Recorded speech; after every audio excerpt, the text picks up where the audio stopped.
planning your dream herb garden. An herb garden can encompass trees and shrubs, ground covers, vines, spreading plants, and perennials, annuals. If you really love birds, you're going to be thinking about planting natives.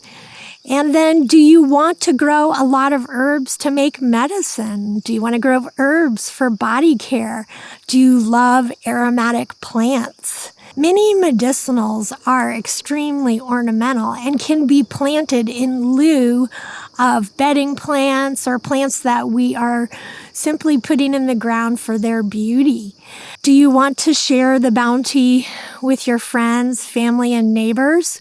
Or do you want to just grow a small amount of herbs? If you do a lot of entertaining and you have a nice deck or patio, you might think about containers to plant around those areas filled with ornamental herbs and culinary herbs. So anything that you're going to use frequently, like culinary herbs for cooking, it's nice to have right out your front or back door to just run and grab a handful when you're cooking.